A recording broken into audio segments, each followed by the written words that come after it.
নাজিয়া এলাইকান গলাটা কেটে দেব, তারপরে আমার যদি মৃত্যু হবে হবে। ধর্মকে মালাইং করে না, মুসলমান ধর্মের লোকজন হিন্দু ধর্মকে মালাইং করে, তাহলে ব্লাসফেমি কেস হবার উচিত। গার্ডেন রিচ পুলিশ স্টেশন আমার বিরুদ্ধে ব্লাসফেমি সেকশনে একটা এফআইআর করে। ব্লাসফেমি হয় ইসলামিক দেশে। তারপরে পুলিশ আমার বাড়িতে আসলো, এসে আমাকে বললো আপনাকে গ্রেফতার করবো। ঠিক আছে, করে নি। কিন্তু যা মুসলমান আলিপুর কোর্টে ছিল তারা বলল कि যদি কোর্ট একে বেল দেবে তাহলে কোর্টটা জ্বালিয়ে দেব আর একেও জ্বালিয়ে। গার্ডেন রিচ পুলিশ প্রমাণ করতে পারলো না যে আমি কি খারাপ কাজ করেছি। উঠিয়ে জিজ্ঞেস করা হলো কিন্তু আয়োগ কিচ্ছু প্রমাণ করতে পারলো না। দেখলাম কদিন আগে রাজ্য পুলিশ আপনাকে গ্রেফতার করে নিয়ে যাচ্ছে, কি কারণে নিয়ে গেছিল? গার্ডেন রিচ পুলিশ স্টেশন আমার বিরুদ্ধে ব্লাসফেমি সেকশনে একটা এফআইআর করেছিল। ব্লাসফেমি হয় ইসলামিক দেশে, না হয় যা অন্য ধর্মে লোকজন যদি মুসলমান ধর্মকে মালাইং করে না, মুসলমান ধর্মের লোকজন হিন্দু ধর্মকে মালাইং করে, তাহলে ব্লাসফেমি কেস হবার উচিত।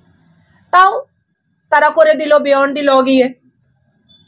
তারপরে পুলিশ আমার বাড়িতে আসলো, এসে আমাকে বললো আপনাকে গ্রেফতার করবো। ঠিক আছে, করে নি, কোনো ব্যাপার না। যখন আমি আলিপুর কোর্টে ঢুকলাম, আমি দেখলাম কে হাজার হাজার লাখ লাখ মুসলমান ওখানে ছিল, নারায়ে তাকবীর আল্লাহু আকবার নারা দিল। তারপরে আমাকে বেল হলো 3 ঘন্টা পর। কিন্তু যা মুসলমান আলিপুর কোর্টে ছিল তারা বলল कि যদি কোর্ট একে বেল দেবে তাহলে কোর্টটা জ্বালিয়ে দেব আর একেও জ্বালিয়ে দেব। ঠিক আছে, কিন্তু এখন পর্যন্ত গার্ডেন রিচ পুলিশ স্টেশন আর গার্ডেন রিচ পুলিশ প্রমাণ করতে পারলো না যে আমি কি খারাপ কাজ করেছিলাম। না কোর্টকে প্রমাণ করতে পারলো, যেটা মানে অর্ডার কপিতে লেখা আছে कि पुलिस के आयोग के डके उठिए जिज्ञेस करा हलो किंतु आयोग किच्छु प्रमाण करते पारलो ना। टीएमसी महिला नेत्री और टीएमसी अनेक नेतारा अनेक मीटिंग करलो, একটা হ্যান্ডবিল ছাপিয়ে 5 লাখ হ্যান্ডবিল ডিস্ট্রিবিউট করলো कि আমি কি গুস্তাখে রসুল করেছি। কিন্তু গুস্তাখে রসুল কোথায় করেছি সেটা তো প্রমাণ দিতেই হবে ভাই, এটা তো পাকিস্তান নেই। फरहाद हकीम बोले दिलो कि पोर्ट एरिया के मिनी पाकिस्तान बनाबो, तार माने तो पाकिस्तान ओ बानिये देबे और আমরাও মেনে যাব, সেটা তো উচিত নয়, সেটা তো আমি মানবো না। আর আমার মনে হচ্ছে যে হিন্দু মুসলমান সবাই এখানে যা বাঙালে থাকে, যা বাঙাল মাঠকে বাঙাল মিট্টিকে মানে, সেটা পাকিস্তান বানতে দেবে না পশ্চিমবঙ্গকে। ফরহাদ হাকিম কাকে বলেছিল? পাকিস্তানি অ্যাঙ্কার, পাকিস্তানি রিপোর্টার যা কলকাতায় এসেছিল দ্য ডন নিউজ পেপারকে, কে পোর্ট এরিয়াকে কলকাতাকে মিনি পাকিস্তান উনি ঘোষণা করেছিলেন ফরহাদ হাকিম। তার মতনই মিনি পাকিস্তানের পুরো নেচার আর বিহেভিয়ারটা আমি দেখে নিলাম। যখন এরা মিটিং করেছিল বানিয়াপুকুর পুলিশ স্টেশন জুরিসডিকশনে, আল ফাতাহ কমিউনিটি না কিছু ছিল, ওই মিটিং এ এক্স আইপিএস অফিসার আর এখন ডেবরার বিধায়ক হুমায়ুন কবির ছিল।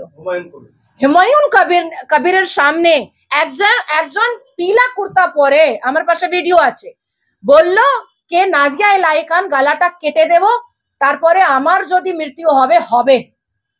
এটা এক্স আইপিএস অফিসার পাশে বসে আছে আর ও এত বড় জিহাদি তালিবানি টেররিস্ট কথা বলছে আর উনি দুহাত তালি বাজাচ্ছেন। হুমায়ুন কবির সাহেব, হ্যাঁ, আর পাশে ভিডিও আছে, তার ভিডিও আছে কে ইয়েলো কুর্তা পরে ওই মানুষরা, আমি এফআইআর করছি ওর উপরে। আর হুমায়ুন কবির ওখানে বসেছিল, উনি আজকে বিধায়ক, তাও কনস্টিটিউশন বডি, একজন মেম্বার অফ লেজিসলেটিভ অ্যাসেম্বলি, একজন ল মেকার বলা যায় মেম্বার অফ লেজিসলেটিভ অ্যাসেম্বলি কে। আর আগে উনি কি ছিলেন? আইপিএস ছিলেন। তাহলে উনার সামনে একজন কুর্তা পরে একজন মুসলমান মানুষ এই সাংবিধানিক রাজ্যতে, এই সাংবিধানিক দেশে কি করে বললো যে আমার গলাটা কেটে দেবে?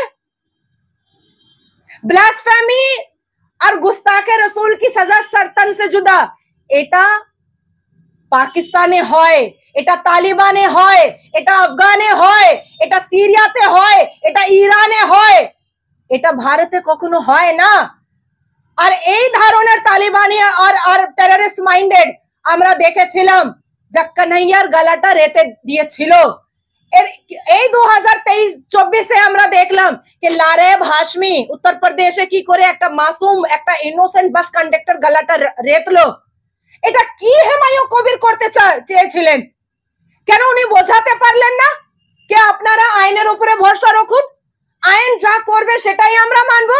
উনি বলতে পারলেন না যে তোমরা ক্যামেরার সামনে তোমরা মিটিং করে ওর গলাটা কাটানো কেন দাবি রাখছো? এটা তো উনি বলতে পারতেন। আজকে যদি আমার পাশে আমার সামনে এসে কেউ বলবে যে তার গলাটা কেটে দেব, আমি তো বুঝাবো ওকে, এই এটা বলা ঠিক নাই, আমার সামনে একদম বলবে না ভাই, তোর যা ইচ্ছা আছে বল, নিজের বাড়িতে গিয়ে বল, আমার সামনে কিন্তু বলবে না, সেটা তো বলার উচিত।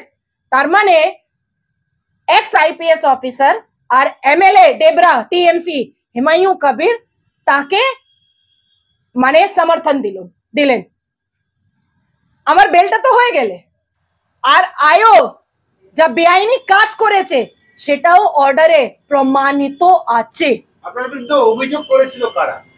অভিযোগ করেছিল অনেক অনেক থানাতে আমার বিরুদ্ধে অভিযোগ হয়েছে, কোনো একটা থানা নেই, অনেক থানা, সব জায়গা। আমি কারা কারা তো যা মানে ভিডিওতে যা আমি শুনলাম কে বড়া বাজার থানা, তামা স্ট্রিট থানা, নিউ মার্কেট থানার সঙ্গে আমি দেখা করে এসেছি। আমার অ্যান্টিসিপেটরি বেলও ফাইল হয়ে গেছে, আর গার্ডেন রিচ তো আমি 2 ঘন্টায় বেল পেয়ে গেছি। বড়া বাজার থানা আর আরামবাগ স্ট্রিট থানা এখন পর্যন্ত আমাকে নোটিশ পাঠায়নি। আমি 3টে মেল করেছি, বড়া বাজার থানাকেও আর আমার স্ট্রিট থানাকেও। মূলত অভিযোগ কি ইসলাম বিরোধী কথা বলেছেন? কোথায় সেটাও তো প্রমাণ করতে হবে, সুফিয়া খান যা টিএমসি নেত্রী আছেন ওনার ইন্টারভিউটা কেউ আমার টিমের মেম্বারটা দেখেছে। সুফিয়া খানের মানে একটা কমপ্লেন আছে যে আমি মুসলমান বলাৎকারের নামটা কেন নিচ্ছি।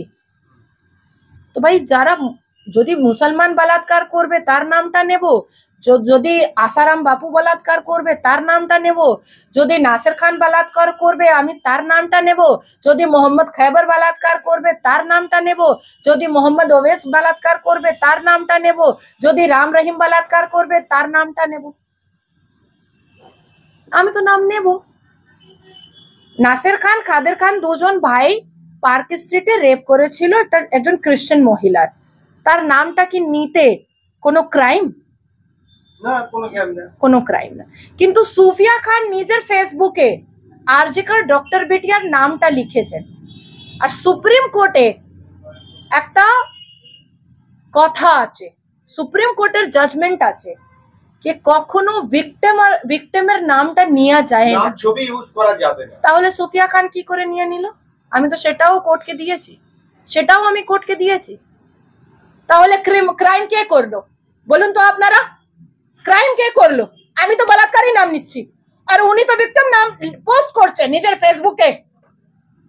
ক্রাইম কে করছে? সুফিয়া খানের ভিতরে অনেক মানে কথা আছে। অ্যাকচুয়ালি আমি সুফিয়া খানকে গুরুত্ব দেব না,